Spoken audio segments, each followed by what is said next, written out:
Last time, we learned some of the important conceptual ideas behind classes and objects. This time, we'll apply those ideas to actually doing stuff in C#. And the first thing that we'll do is we will actually instantiate an object. So create an object from the class. Before we can do that, we need to understand information about the class for which we're going to instantiate an object.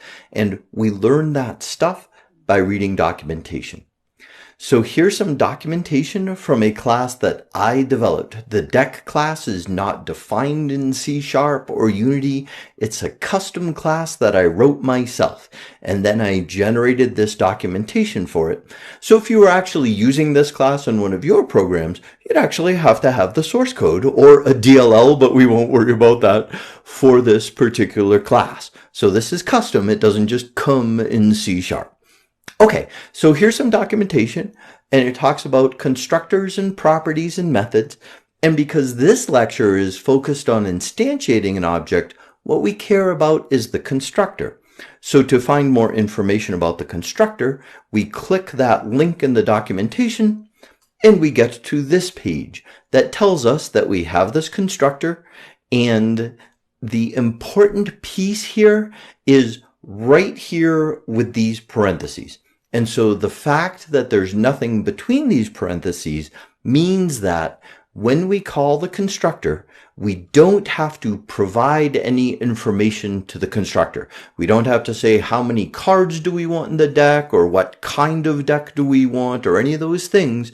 We just call the constructor without providing any information between those parentheses. And that's important because that teaches us how we can actually call the deck constructor. With that information, we can now go off and write code to actually create a deck object. Here's our template console app where we're going to actually start using the deck class. And the way we declare a variable of type deck is just like the way we declared variables when we were using int or float. This time though, we put the name of the class.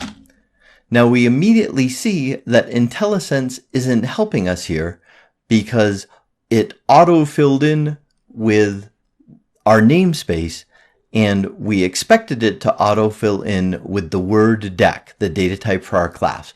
Because this is a custom class that I wrote rather than one that just comes in C#, we actually need to add the source file for that class to our project. So I'll turn on the Windows magnifier and minimize it to get it out of the way. So over here in the solution, this bold-faced item is our project.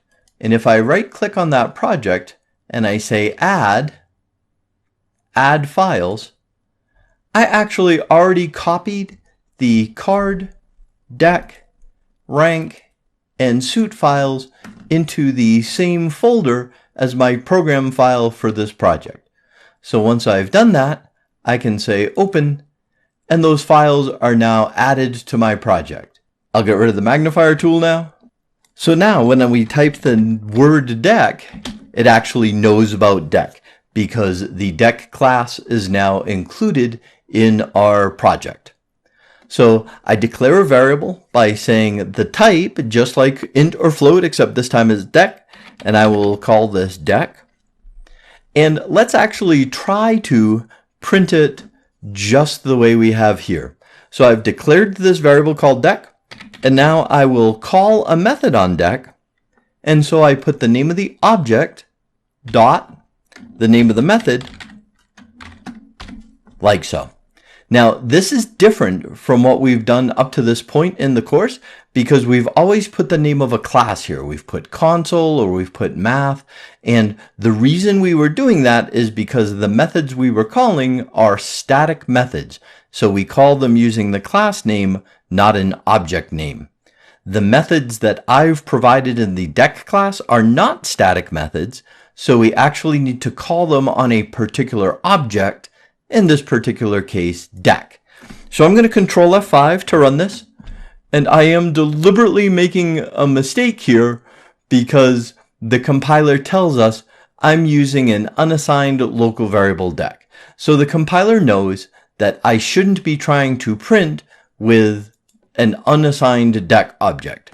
So I'm going to call the constructor to create an instance of the deck class and put it into this deck variable.